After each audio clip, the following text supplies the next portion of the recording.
Hello, everyone, and welcome back to another episode of Code Man Movies. Let's start out this episode by just talking about the week we had before.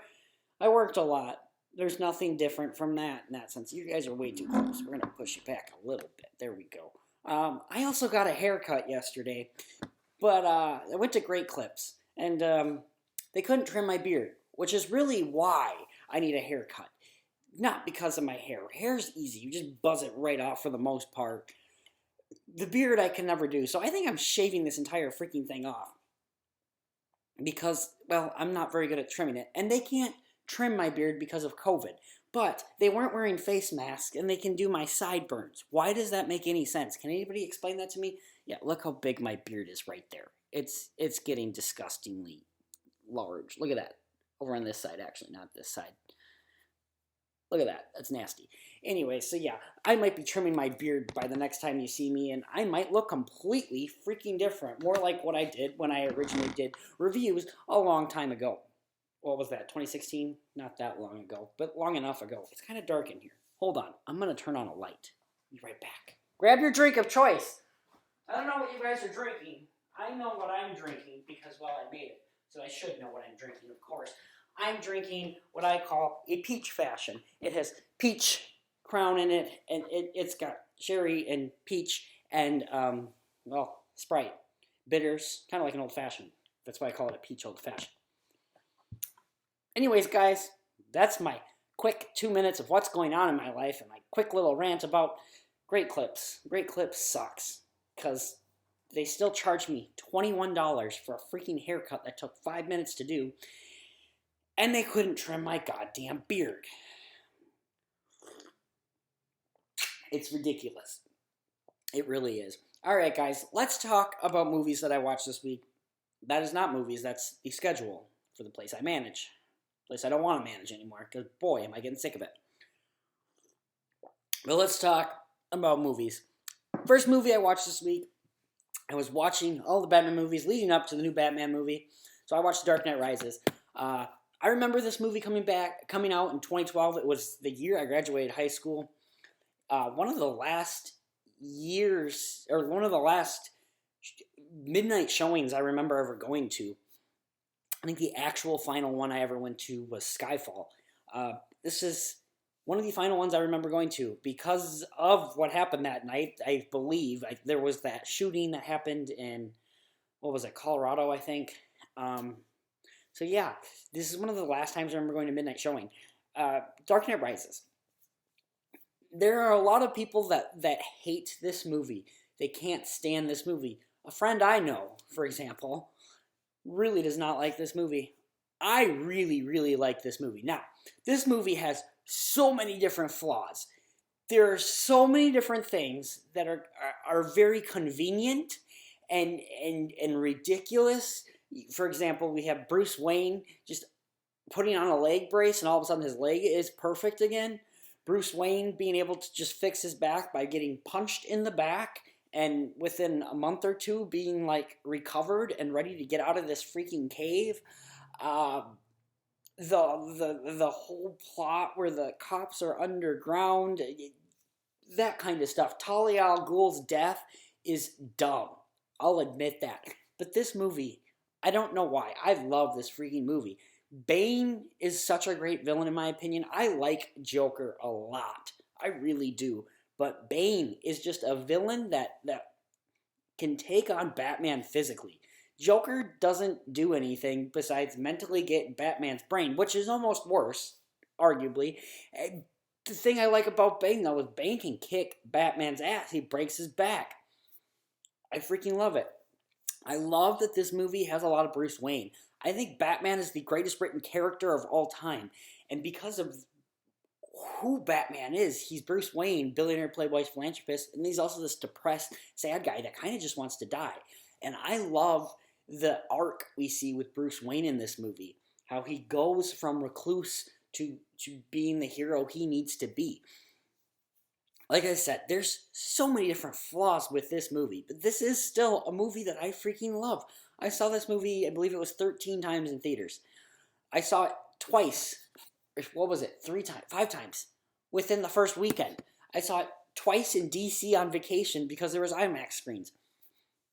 I just really, really, truly do love this movie. I think this movie does so much. It's epic. It's a great conclusion. I'm not denying there's not problems with this movie. I'm really not. But I do love this movie. Part of it could be just the fact that it came out the summer that I graduated high school, started being an adult, all that fun jazz. That's probably part of it. I'm not going to deny that. But boy, do I freaking love this movie. And while I know it's not necessarily perfect, for me it's like a 10 out of 10. It's the same thing I'd give Batman Begins and The Dark Knight. I know people think I'm crazy for saying that, but I freaking love this movie. I love the character arcs. I love the writing. Yeah, there's some stupid things in there. The cinematography, the score, all that crap is just freaking incredible for me. There's some great practical stunt work. Great choreography. I can't talk. Choreography going on in this movie. Some people don't even think that's good. I think it's freaking incredible. What can I say? Maybe I've had too many of these. This Dark Knight Rises. I give the movie like a 10 out of 10. I freaking love The Dark Knight Rises. So many quotable lines from Bane. Next up, I got through season 5 of Full House. I have nothing much else to say from what I've already been saying. It's just a great show to make you smile, make you laugh. I think John Stamos was contractually obligated to perform every other episode singing, or he wanted to do that, or something. I don't know, because Uncle Jesse sings a lot.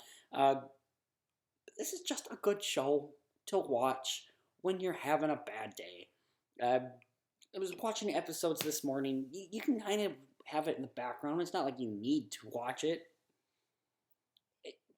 But it's good. The acting's good for a TV show back in the 90s at this point. The writing's good enough. It's what 90s TV shows kind of were with,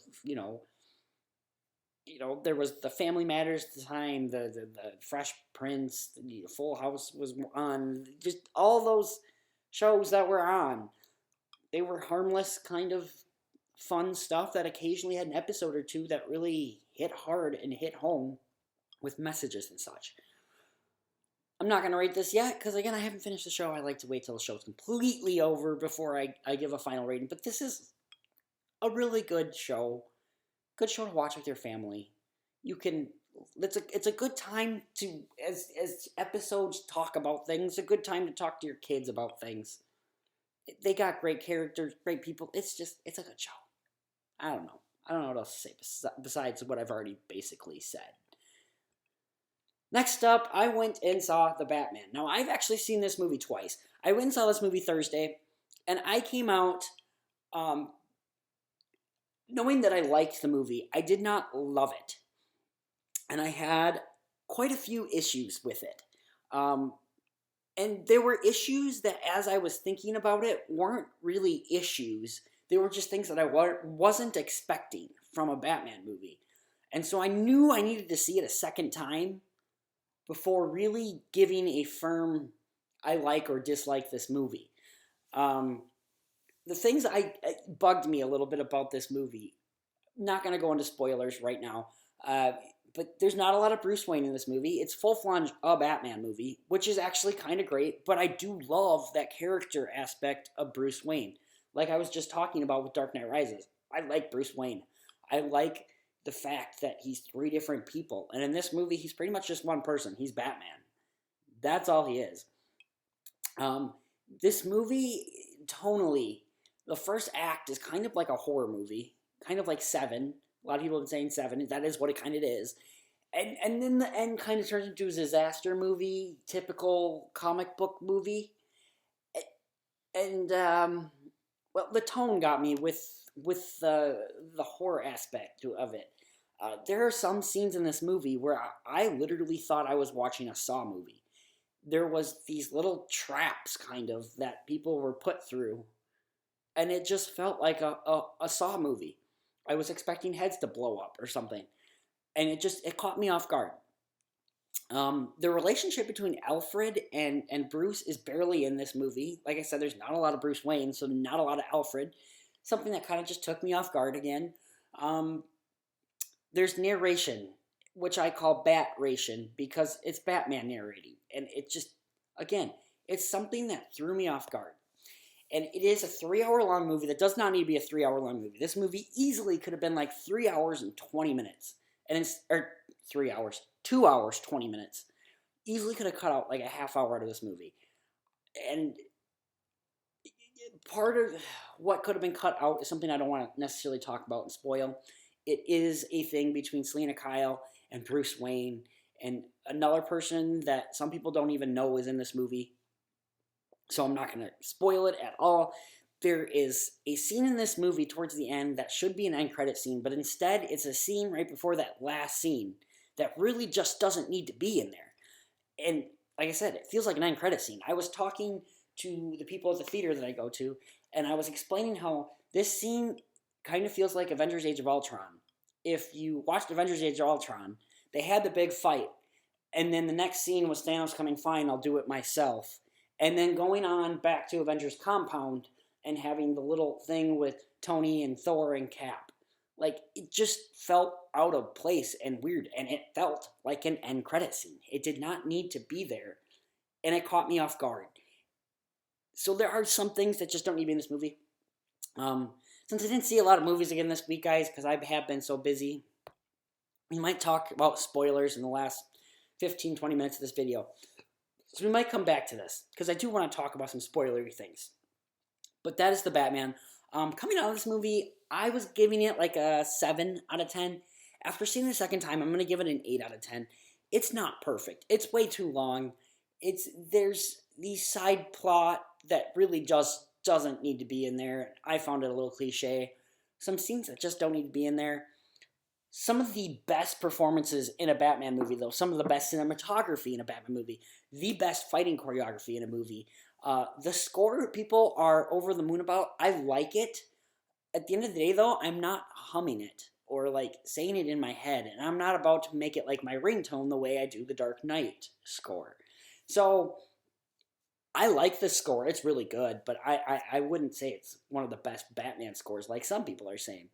But at the end of the day, yeah, it's a really good movie. 8 out of 10. I really did enjoy it. Let's also talk about the fact that this movie is going to be on HBO Max next month already. Why? Why? Spider-Man has now been out for, 12 weeks now? 13, 14 weeks? And it is still in the top 5 of the box office. Why are you putting it on HBO Max and hurting its theoretical run? I don't understand this. I really don't. And there are people going, well, times have changed. We want to watch things at home, blah, blah, blah, blah, blah. I don't care. This is a movie that should be seen in the theaters. And for you to put it on your streaming service, not even a month after it's been put out, I just don't understand that. You're hurting the money with box office. You are hurting theaters. I just don't get it. I don't get this. I really don't. Spider-Man has shown that we should be keeping things in theaters.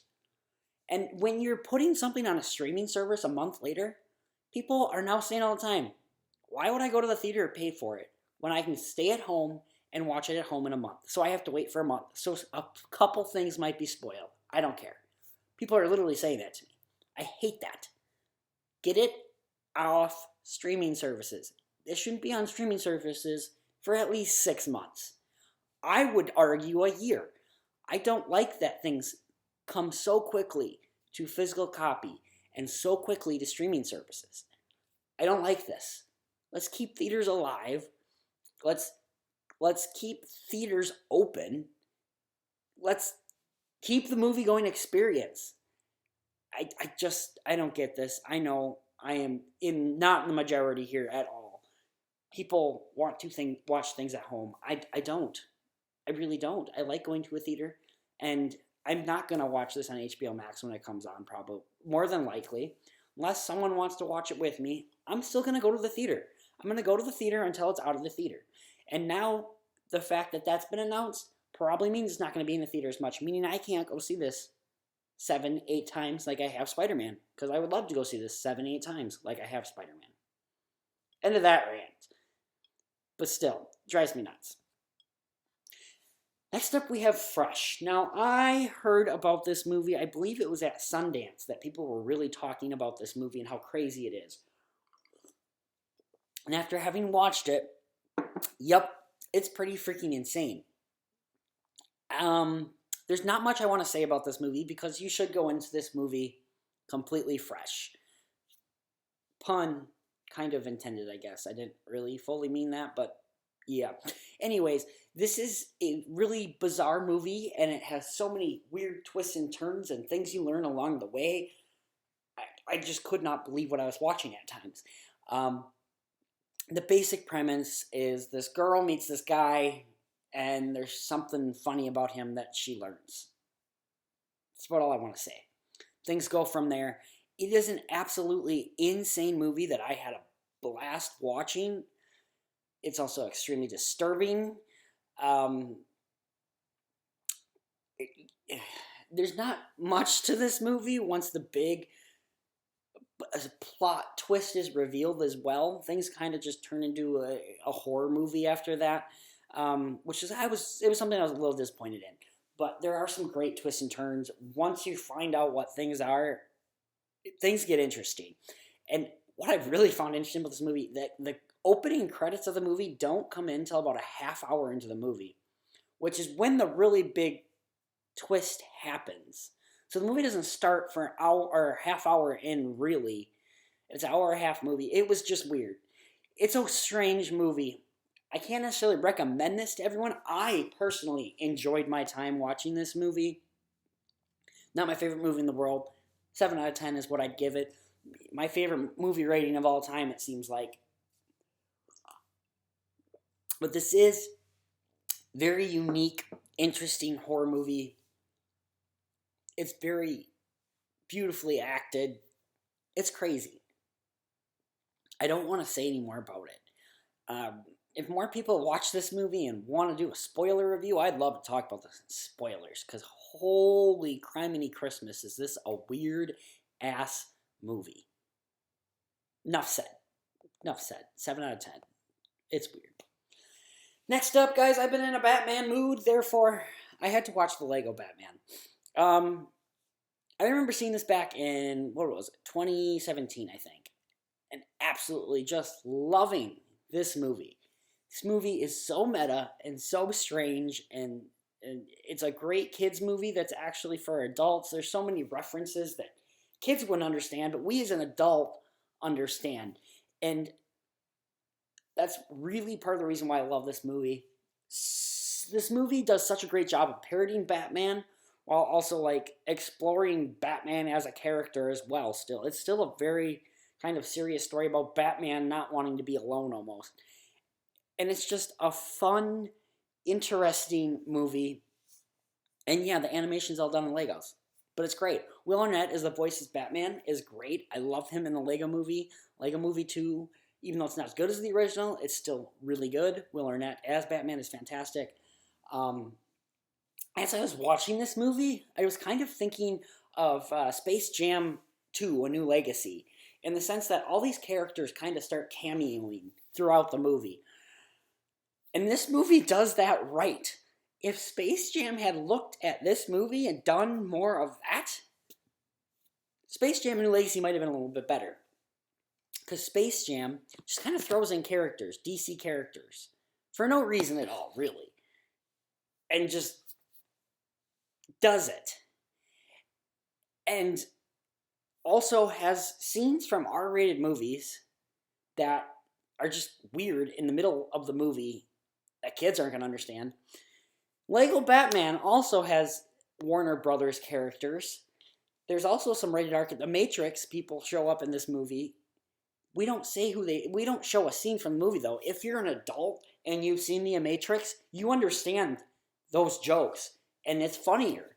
Kids aren't going to understand that, but it's a joke that kids can watch that adults understand. Where Space Jam: A New Legacy is just literally a scene from another movie. It's just weird and it doesn't make sense. Anyways, I love what they do with these characters. I mean, you got Voldemort in there. You got Lord of the Rings in there. Like I said, Matrix is in there. I'm trying to think of the other ones. I'm drawing to King Kong, Godzilla. I mean, there's so many characters that cameo in this movie, but they actually have parts. It's not just let's stop in their movie and advertise for their movie. They are actually key players. Whether they're in the movie for 3 minutes to 5 minutes, it doesn't matter. They're still important characters trying to fight Batman, which makes it just so much fun. And that's the best thing I can say about this movie. It's fun. It's funny. It's got humor for adults. It's got humor for kids. And both sides of the party can really enjoy it and love it. And I like that. And that's what Space Jam: A New Legacy should have did, and it didn't. Lego Batman is a great example of what you should do. And this is truly a great movie. I reviewed this movie back in 2016, 2017. I think it was 2017. I believe it was February of 2017 this movie came out. And I remember reviewing it.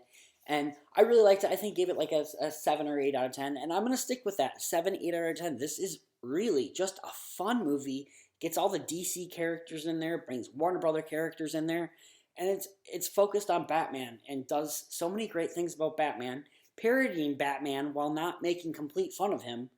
And still having a story about Bruce Wayne and Batman. It's just really a fun, great movie to watch with kids. Or if you're a freaking adult like me, you can still watch it. It's a great time to watch it because there's a Batman movie out. Why not watch this with those movies? This movie talks directly about some of the old movies. The scenes of other movies in this movie is literally brief snippets of other Batman movies. And it's a great bit. It's where Alfred's going, I'm concerned about you, Bruce. You've had issues in 2016 and 2012 and 2008 and 2005 and 1997 and blah, blah, blah, blah, blah. I love that. I love that it's just making fun of Batman, but making fun of it in a fun, creative, exciting way. My rant on Batman, I guess. I never think I'm going to go on these rants, but it's what happens, I guess. So anyways, Lego Batman, give it like an 8 out of 10. It's such a fun movie. It really is. Next up, this is a comedy special that people were talking about last year, and I just had never gotten to it. It's called Inside Bo Burnham. Can't really see it on my TV right now, but I have no clue who Bo Burnham is. The only reason why I knew who he was up until literally the last week here, I realized he directed that movie 8th Grade. A movie that I liked, but I didn't love it. I'll never watch it again. It's very depressing. I don't know, it wasn't my favorite. But I realized he's also director of just movies. And that's why I wanted to check it out. I had also heard a lot of great things about it. I heard that this entire special was filmed during quarantine with COVID. And this is a very interesting look at Bo Burnham during quarantine and what a lot of people were experiencing during quarantine. I lived in Eau Claire, Wisconsin at the time, and we weren't quite as closed off as this comedy special made it look. We definitely all stayed at home for the most part, but we were still hanging out with friends and stuff. The feeling alone wasn't quite as much there as it seems like it was with this comedy special anyway.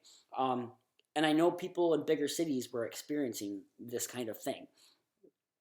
In Eau Claire, Wisconsin, we weren't necessarily feeling that as much. We were still feeling it in the sense that we couldn't just go to the gym, or we couldn't just go to the movies. We couldn't just do all these things.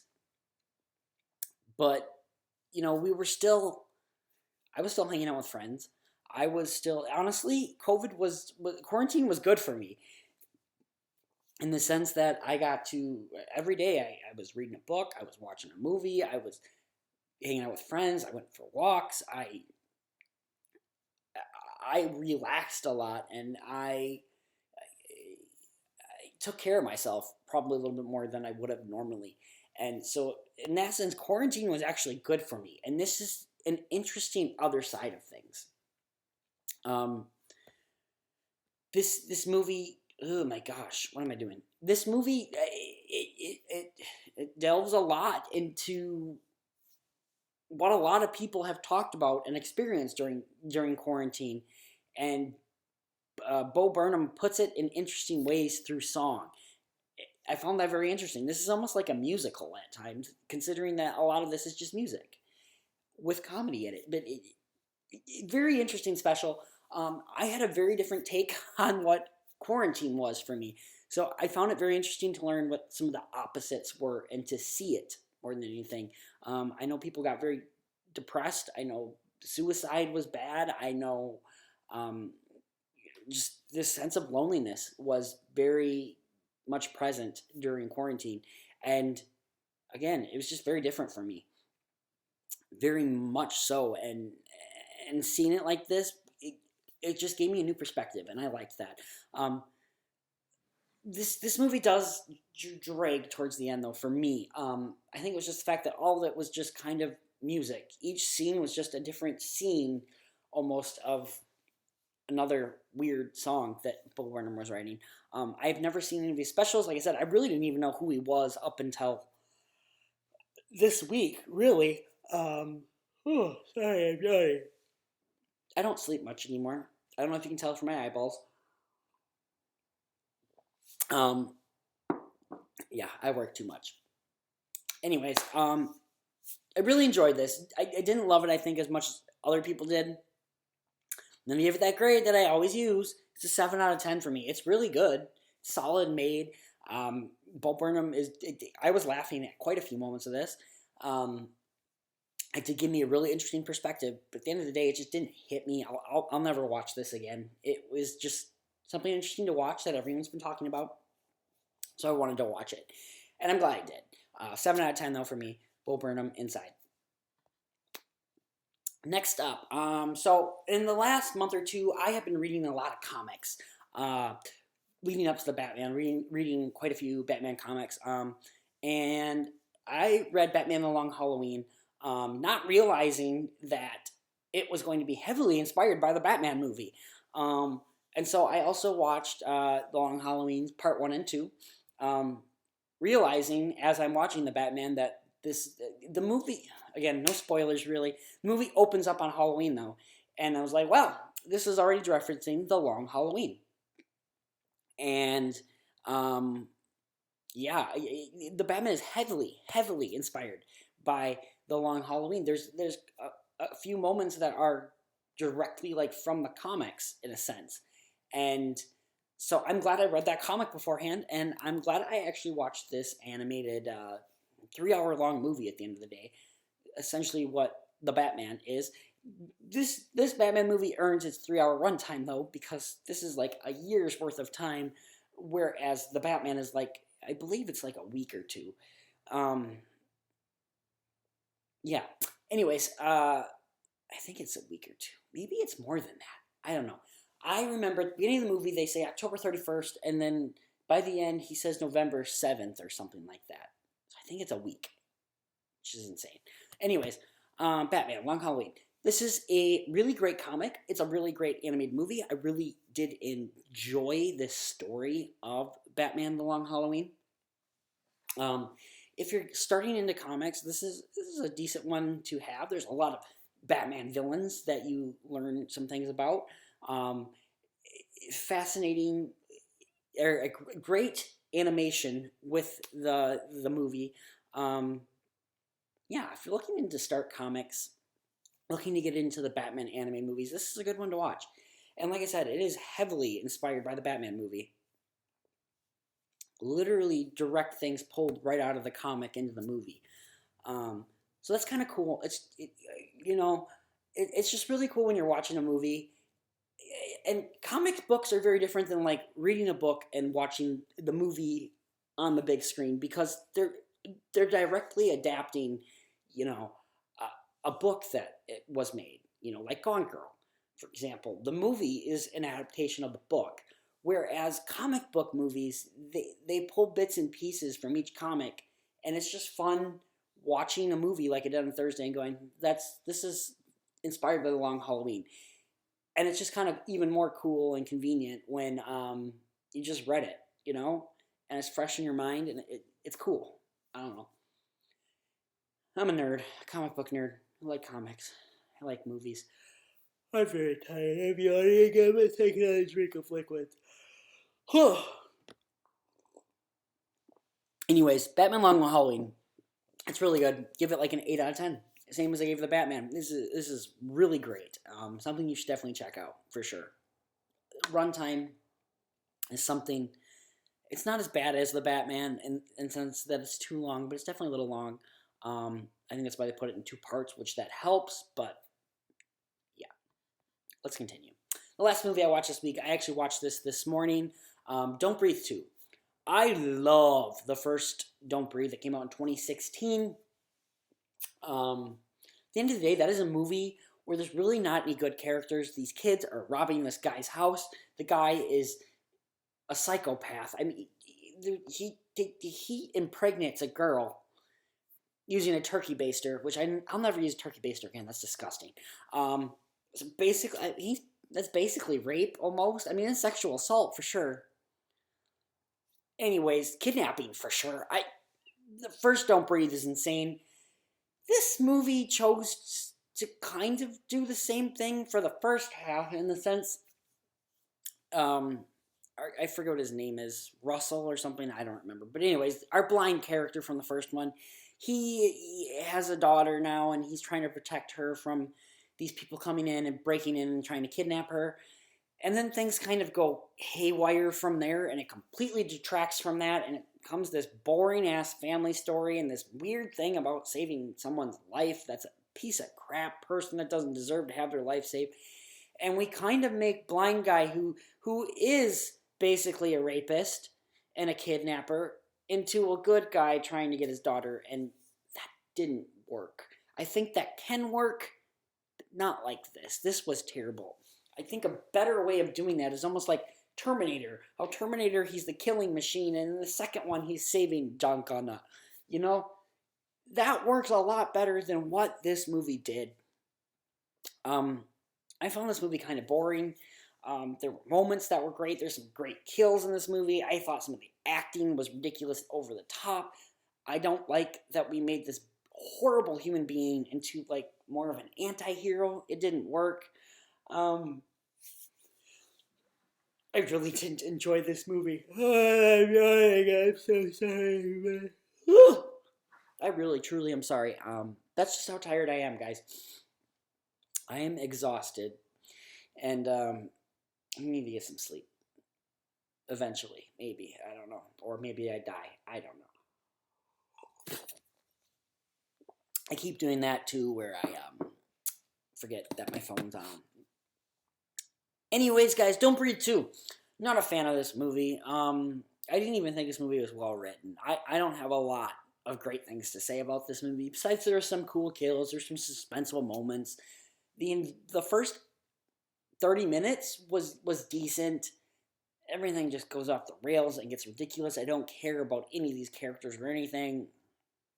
At the end of the day, guys, this movie's like, I'll give it a 4 out of 10. That's being generous, I think. I think it should be closer to a 3 out of 10 in the red zone. I do not recommend this movie. I recommend watching the first one, though. The first one is so good. And it's a movie that not enough people have seen. It is such a great movie. Some disturbing stuff in that movie, but it is a great little thriller horror movie by Fede Alvarez, who did the Evil Dead reboot. I think he wrote and directed that one. I think he also wrote this one too, which I was a little surprised by because I thought the writing was terrible in this one. So I was hoping for a little bit more. And yeah, guys, that's the movies I saw this week. There's really no movies coming out this week. I might go see Cyrano. It's playing in a theater near me. I might go see that tonight. Other than that, there's really not much playing this week. I think maybe what we should do for this last half hour here is just kind of talk about the Batman, is what I kind of want to do. Like I said, this is a movie that just, there were a lot of things that I didn't necessarily love. Let's start with, first of all, spoiler. We're going to start spoiling the hell out of this thing. So if you haven't seen the Batman, stop watching. So here we go. Anyways, first of all, the thing that this movie opens with is Batman narrating, Bat-ration as I call it, and I don't like the narration. It was people complain about the Dark Knight Rises and stuff, how Batman will be standing by himself and he'll still be using his Batman voice. So that's what that feels like. This is Batman narrating. So he's essentially talking to himself, but still in his Batman voice, which arguably is kind of his Bruce Wayne voice at times, I found. So that, I'm not a fan of the narration. I really am not. The opening sequence is fantastic. Like I said, though, it's a horror movie. It felt almost, full-fledged horror movie. The way Riddler is standing in the dark and the light kind of goes, and we see him for a brief second, it's a horror movie. And that just did take me off guard a little bit. But I really did find myself liking that the second time around. Going from there, let's talk about Bruce Wayne, because there's a couple scenes of Bruce Wayne after this. I'm not a fan of this Bruce Wayne yet. The thing is, we just haven't gotten anything with him. He is just this gothic, mopey guy. He's kind of what Bruce Wayne is in The Dark Knight Rises is. He's already this recluse and such. I don't love it quite yet. I like Bruce Wayne as a character. So for me, they kind of killed Bruce Wayne in a sense. He's barely in the movie. He is just this gothic, mopey teenager. He honestly kind of reminds me of Edward from Twilight in the sense that he's just this sad, mopey vampire, which is kind of what Batman is. He's a mopey vampire guy, but I'm not taking anything away from Robert Pattinson's performance. He's fantastic. He's a great Batman. I just want to see him as Bruce Wayne a little bit. And I didn't really get to see that. There's maybe 15 minutes of Bruce Wayne in this movie. Maybe 20. That's pushing it. It's all Batman, which it's called The Batman. So it's not the worst thing in the world. It was just jarring to me. Even the second time around, I want more Bruce Wayne. And we could see, I guess, in sequels. But as of now, I want more Bruce Wayne. I want that. I think this is one of the greatest written characters of all time because he's Batman, Bruce Wayne, billionaire playboy, philanthropist, and Bruce Wayne, mopey, sad guy. So they got a part of it right, but they didn't get all of it right. And I want more. I want to see more. I have hopes for a sequel and seeing what we could see more of. Continuing on, Alfred. He's barely in this movie as well. You have Andy freaking Serkis working with Matt Reeves again since Andy Serkis played Caesar in Planet of the Apes. And he's in the movie for, again, maybe 15, maybe 20 minutes, pushing it. And I like that relationship between Bruce Wayne and Alfred. Another reason why I like The Dark Knight Rises. That whole, I won't bury you. Buried enough members of the Wayne family. And then the whole, I'm so sorry. I failed you. I like Alfred. He's a great character. I love the fact that he's this adopted father almost for Bruce. And we see that probably more than anything in this movie. We find out that Alfred trained him and such. But still, Alfred's not really in this movie that much. That did bug me. I want that relationship. It gives me the feels for the movie a bit more. It makes me want...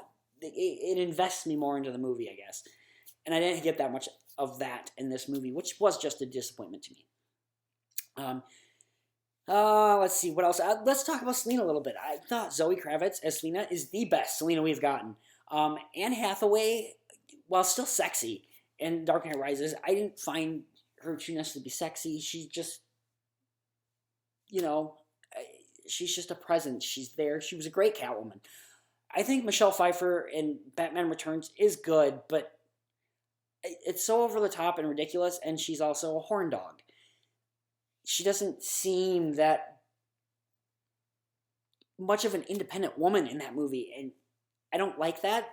So that's why I think Zoe Kravitz's performance as Catwoman is the best we've ever seen on screen. By far better than Michelle Pfeiffer, in my opinion. I thought Anne Hathaway was better than Michelle Pfeiffer, honestly. I don't like Michelle Pfeiffer's Catwoman. It's just, and it's of the time, it's Tim Burton, it's a bunch of things rolled into one that I don't like Michelle Pfeiffer's Catwoman. She's hot. She's sexy as hell. But I want more than that in my Catwoman, I guess. So, fantastic. The bit of the movie that kind of really brought it down for me, though, and made the movie way too long, was this whole Selena Kyle's dad is Falcone, Carmine Falcone. I did not need that bit. I did not need the whole situation where she's gonna go hunt him down and try to kill him. It just felt unnecessary for me. I didn't need this. While I wanted more Bruce Wayne, the way they brought in Bruce Wayne, it just wasn't needed for me. They did bring in the aspect of the Long Halloween, though, with Falcone dying, being shot, and Bruce's father saving him. I did like that. I think that's something that maybe could have been left for the sequel. At the end of this movie, Selena leaves Gotham. And I think that maybe could have been a reason for her to come back. Her finding out that Falcone was her father. Save Falcone for the next movie, I guess, is kind of what I feel after seeing this movie a second time. It doesn't need to be necessarily explored. Let's focus on the Riddler and Penguin. Because I thought Colin Farrell as the Penguin, you can't tell it's him. I mean, look at this, guys. It's insane that that's Colin Farrell. It blows my mind that that's Colin Farrell. You can't hear it in his voice or nothing. It's just insane. And I just kind of wanted them to focus on Riddler and Penguin.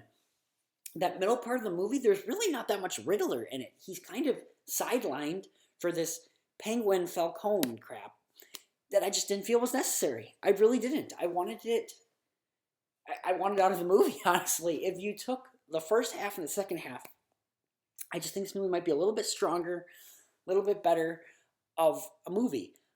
It wouldn't feel so long, in the sense that this does feel like a 3-hour movie to me. It feels too long. So yeah, I honestly wish this movie had focused more on just Riddler and Penguin. And we could have set, we don't even need to set up anything. It could have just been the sequel introduces the idea that Falcone is Selena's father, and that maybe is a reason for her to come back to Gotham. And, whatever else is the threat is there with them. So yeah, I didn't like that storyline of the movie as much, even though it did reference Long Halloween, and I really did like that aspect of it since I just read it, like I said before. The ending of this movie, it's interesting that this movie kind of turns into a disaster movie. The entire city of Gotham is flooded. That was interesting to me.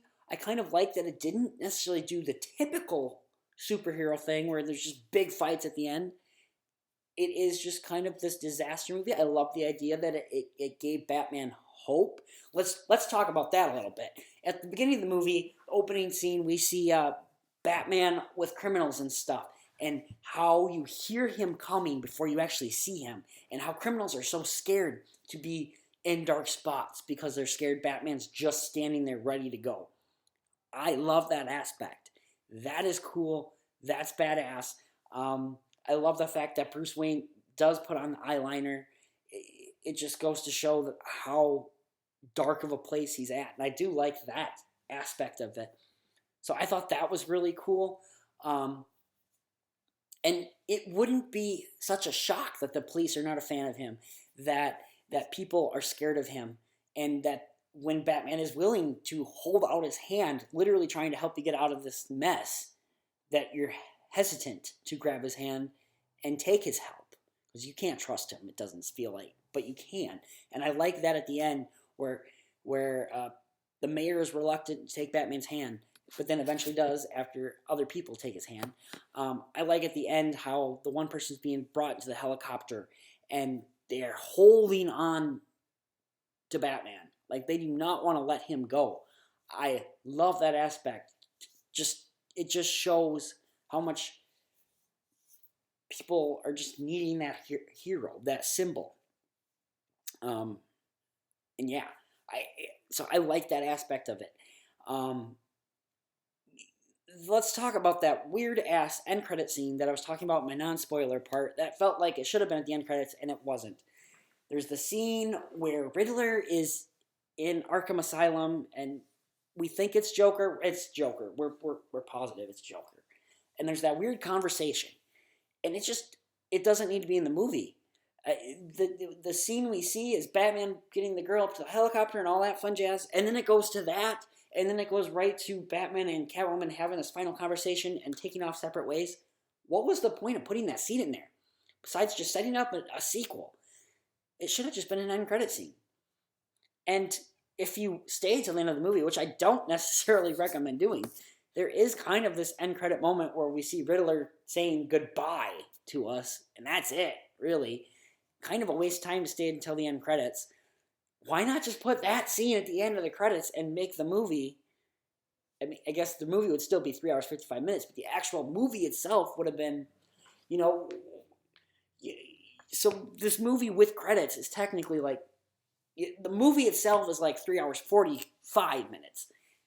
But with those credits, it's 3:55, right? Just put that scene at the end of the credits so the movie feels like it's actually only 2:40 instead of 3 hours. That's what the runtime of The Dark Knight Rises is, almost at the end of the day. I think that movie is 2:44 with credits. So at the end of the day, Dark Knight Rises is really only 2 hours and 34 minutes. This movie could have did that and just made it a bit shorter.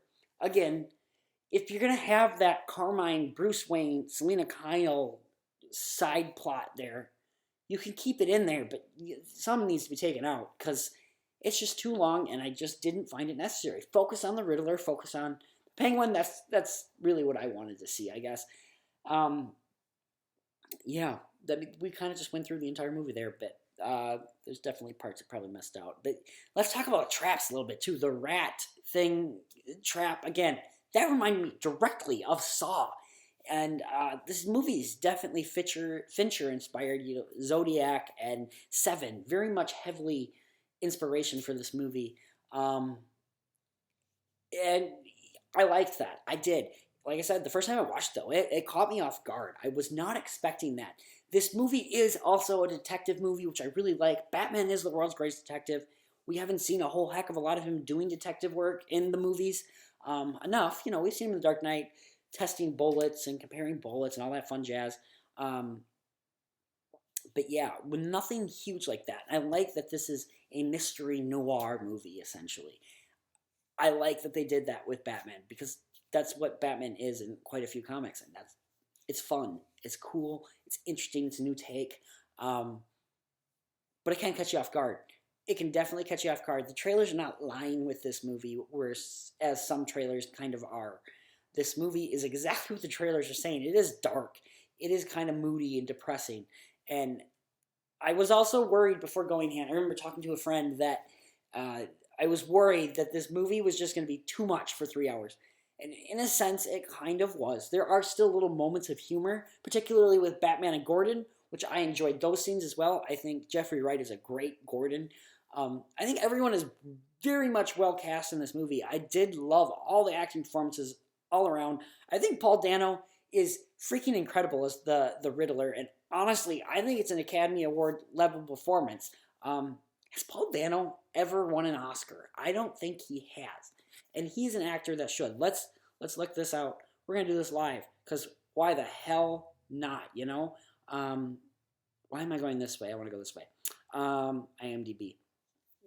We're going to go to IMDb. We're going to do this right in person. But I don't think Paul Dano has been nominated, or he may have been nominated. I don't think he's won for anything, though. I don't even think, he hasn't even been nominated. Emmy nominee. BAFTA nominee. He's never won an Oscar.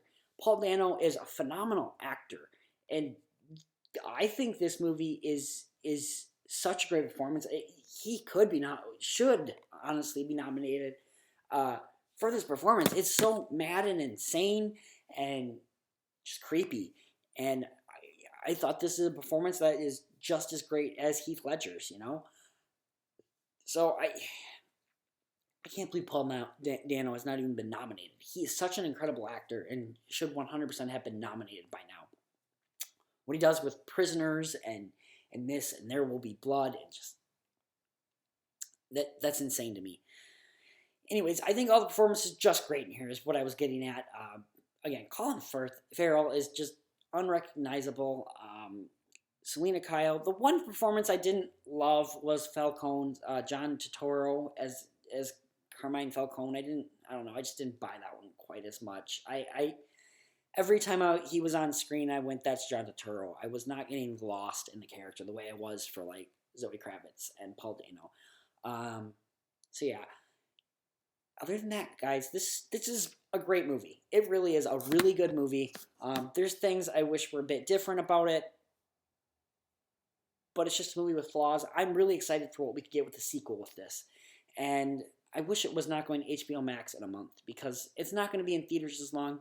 Go see this in a theater. It is such a great movie to see in theater with surround sound, big freaking picture. I understand people are there. Wait a week or two then. I mean, my theater last night had maybe 10 people. On Thursday, it was a packed crowd. Yesterday, I went at about 4 o'clock in the afternoon. So, I mean, go to a matinee if you're worried about that or something like that. But anyways, guys, I think that's the end of Batman spoiler talk. I don't got much more in my drink here. Yeah. I'm going to hopefully watch some more movies this week. I might go see Cyrano tonight. I don't know for sure, though. Again, like I said, I'm really tired. Yeah. Not much more else to talk about, guys. We have no real movies coming out this week, so probably go see Spider-Man again. Probably go see Batman again. I don't know. I'll go see something. I have to go to the movies every week or I'll die. Anybody else have that? I have that. I get moody if I don't go to the movies. It's important. Anyways, guys, this has been episode... What are we on? Is this episode 7? 8? I don't know anymore. Point is, we'll see you next time. Have a good week, guys. Bye.